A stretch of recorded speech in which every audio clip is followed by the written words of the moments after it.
A estreia do Inter do Campeonato Brasileiro foi decepcionante. Dentro do estádio Beira-Rio, Colorado perdeu para o Atlético Paranaense e no pós-jogo algumas coisas foram escancaradas. O técnico Paulo Pesolano falou sobre o planejamento do time que teve 3 jogadores importantes, começando no banco de reservas. Também quero falar sobre reforços e também a possibilidade do Inter estar perdendo o seu principal atacante.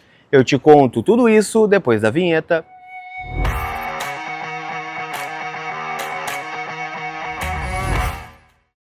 Tudo bem, gente? Vamos trocar uma ideia então. Falo aqui ainda do estádio Beira-Rio, onde o Colorado acabou sendo derrotado pelo Atlético Paranaense 1-0 na estreia do Campeonato Brasileiro e já fica aquele sinal de alerta, por tudo que o Inter viveu no ano de 2025, tendo que escapar do rebaixamento na última rodada do Campeonato Brasileiro e já começar o 2026 com o pé esquerdo, perdendo em casa para um adversário que daqui a pouco pode ser direto na luta contra o rebaixamento ou da mesma parte, times da mesma prateleira da competição nacional. E mais do que isso, agora uma sequência muito dura. O Inter vai ao Rio de Janeiro encarar o Flamengo e depois recebe o Palmeiras aqui no estádio Beira-Rio, jogos extremamente difíceis em que o Inter vai ter que dar um jeito de pontuar para não ficar muito para trás nesse começo de Campeonato Brasileiro.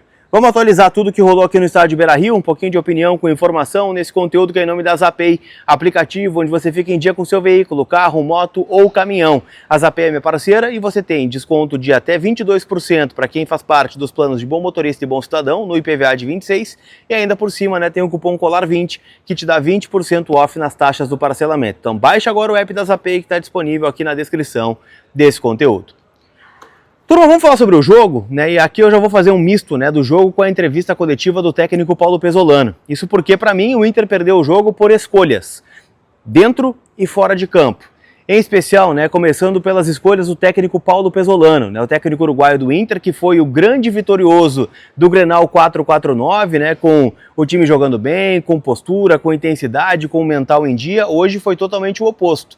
O Inter começa já com 3 jogadores fundamentais do time, começando no banco de reservas. Gabriel Mercado, Paulinho e o Carboneiro. O time vira outro com esses jogadores em campo, até pelos substitutos que entraram hoje no time titular do Inter. Félix Torres, que para mim não fez um grande jogo, em que pese não ter sido o pior zagueiro do Inter hoje. O Vitor Gabriel fez uma partida desastrosa, o gol do Mendonça sai num erro do Vitor Gabriel, por mais que ninguém tenha o avisado que tinha ladrão para roubar a bola, o Viveiros acaba tomando a bola dele. O Félix para mim faz um recuo, ele estava inteiro no lance, poderia ter chegado para desarmar o jogador do Furacão e aí sai o gol, Mas o Félix Torres entrou como titular, para mim não fez um bom jogo, acho que a zaga bateu muita cabeça. O Félix ainda me parece um jogador pesado, que demora para ter uma leitura de jogo. Claro que a gente está acostumado com o Vitão, que é um zagueiro de muita recuperação, muita intensidade. O Félix ainda precisa retomar um nível interessante de jogo, mas não foi o pior do time, Agora, do meio para frente, gente, as escolhas pesaram. Bruno Henrique, no lugar do Paulinho, uma intensidade diferente. Por mais que eu acho que o Bruno não tenha feito um jogo ruim no primeiro tempo, ele deu uma bola, que para mim é a que decide o jogo, logo aos 6 minutos, quando ele dá um lançamento perfeito para o Borré, que fica em condições de marcar, ele rola para o Tabata, que tem o gol aberto.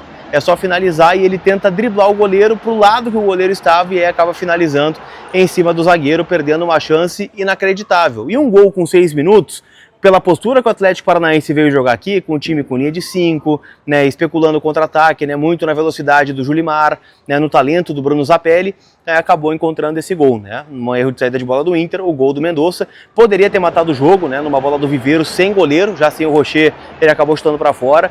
Teve outras bolas também no segundo tempo, mas o Inter também teve, O Inter criou bastante chances e acabou não convertendo, Mas poderia ser outro jogo, com certeza, a partir do gol perdido pelo Tabata. E não é só isso, gente? O Tabata perdeu muitas outras oportunidades, Fez um jogo muito ruim.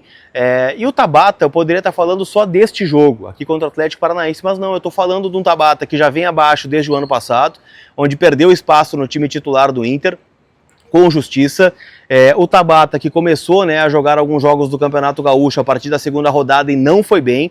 Ele esteve lá em Erechim como titular daquela equipe do Esteban Conde, o auxiliar do Pesolano, e já não foi bem. Lembro daquele jogo a gente falava sobre Tabata, sobre Alain Benítez, sobre Gustavo Prado. Então o Tabata está entrando numa prateleira que não é de jogadores que estão sendo resgatados. E a gente cita Borré, cita Ronaldo, e o Tabata não entra nessa lista. O Tabata hoje foi vaiado e saiu no intervalo, e saiu bem saído. saído, né? Para mim foi o pior jogador em campo ao lado do Vitor Gabriel. No segundo tempo, né, entra o Carboneiro, o Inter até tem, né, volume, tem chance de gol, tem o gol anulado do Félix Torres, que até agora não tem a convicção de que a bola pegou realmente no braço do zagueiro equatoriano do Internacional. Seria o gol de empate, né, que talvez fosse um placar mais justo, né, pelo que foi o jogo, mas não há justiça no futebol. O Inter acabou perdendo, né, o confronto para mim mais acessível deste começo de Campeonato Brasileiro. Sequência duríssima, né? Com o Flamengo fora de casa, Palmeiras em casa e depois o Remo fora. Remo que perdeu para o Vitória na estreia do Campeonato Brasileiro, mas é um jogo lá no Pará, né? Uma viagem longa que o Inter vai ter até lá.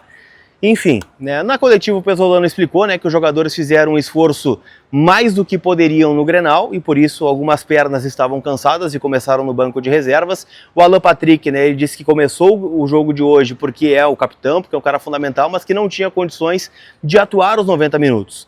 E até por isso, então, ele acabou sendo sacado, né, já na reta final do jogo e ficou muito porque o Inter tomou o gol cedo e precisava empatar. Disse que o elenco é curto, mas que sabe também, né, que foi contratado para trabalhar com este plantel, com essas dificuldades financeiras que o Inter tem, né, que não são poucas, né, visto que o Inter tem fair play financeiro para cumprir até o final da temporada, é um clube, né, que não tem dinheiro em caixa para fazer grandes contratações, e a gente olha para o banco do Inter, né, gente, hoje a solução acabou sendo o Raikkonen, em dado momento do jogo, no lugar do Alan Patrick, para tentar achar um gol com um cara do setor ofensivo. Se não fosse o Raikkonen, seria o João Bezerra, que é ainda mais novo que o Raikkonen. Ele citou, olha, temos muitos garotos, eles estão sendo maturados, mas eles também precisam de tempo, né, para conseguir, né, chegar no seu melhor nível, né, serem lapidados. É um outro tipo de jogo, muitos estão fazendo estreias aí na Série A de adversários de mais nível e eles vão sentir isso. Hoje o Atlético Paranaense é um jogo muito mais físico do que o Inter tem encontrado aí no Campeonato Gaúcho. Então, cara, tudo leva a crer, né, que foi uma grande pancada que o Inter tomou do Atlético Paranaense para ter um choque de realidade. Não que eu ache, né, que a luta do Inter dentro do Campeonato Brasileiro fosse outra, mas está muito claro, né, que a nossa busca é por 45 pontos e que talvez, né, seja difícil o Inter encontrar esses pontos, sendo que já desperdiçou 3 na largada do Campeonato Brasileiro. Quero saber o teu comentário, deixa aí o que tu achou do jogo e também das explicações do Pesolano.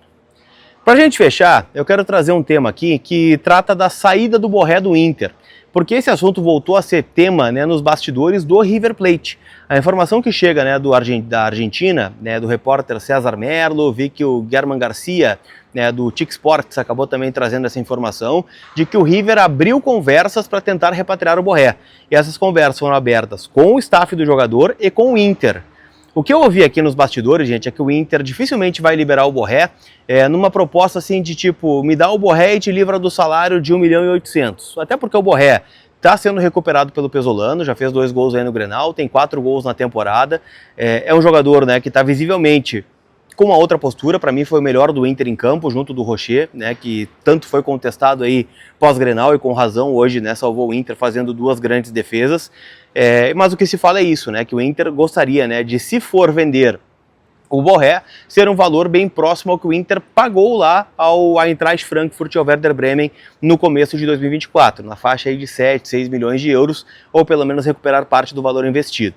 Não sei se vai para frente, tá? Mas há um rumor de que o River quer sim repatriar o Borré a pedido do técnico Marcelo Gallardo, e a gente fica de olho, né, nessas especulações a partir de agora, tá? Mas o meu sentimento, por tudo que eu vi hoje aqui, é de que o Borré não sai do Inter, pelo menos não neste primeiro momento, até porque o Inter nem conseguir contratar um outro atacante com a permanência do Borré está conseguindo, né? Tem a questão envolvendo o Alejandro, o Derek Lacerda, né? O Inter diz, né, que o Derek Lacerda é um jogador em observação, que não tem tudo isso, né, que o presidente do Cuiabá tem falado aí nos bastidores sobre forma de pagamento, sobre parcelamento. É um jogador que está sendo analisado dentro de um contexto, e o Alejandro, né, tem muitas situações travadas, em especial, né, a cláusula de obrigação de compra que o clube russo quer colocar aí para liberar o artilheiro do Brasileirão de 24 para o Internacional. Então, em resumo, gente, derrota que dói muito, difícil de engolir, e o Inter, né, que escancara suas dificuldades para o ano de 2026.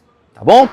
Sempre lembrando, gente, que o vídeo aqui no canal tem o apoio da KTO, kto.bet.br, minha parceira, minha casa de apostas. Lembrando sempre, né, jogue com responsabilidade. KTO que voltou com a chance extra, né, e que bom, porque nessa rodada apostei, né, numa vitória do Inter com gol do Borré a qualquer momento. Me quebrei na KTO, mas vou ter a chance extra, né, agora para palpitar nos jogos no meio da semana e também, né, no fim de semana. Final, sábado tem Caxias e Inter, a última rodada da fase classificatória do Campeonato Gaúcho, e a gente palpita sempre com emoção e responsabilidade em kto.bet.br. Chegou até o final? Deixa teu like, valoriza, né, pelo menos esse cenário maravilhoso, né, que é o estádio Beira-Rio, mas hoje estou indo triste para casa. Tá bem? Aquele abraço, a gente se vê. Fui!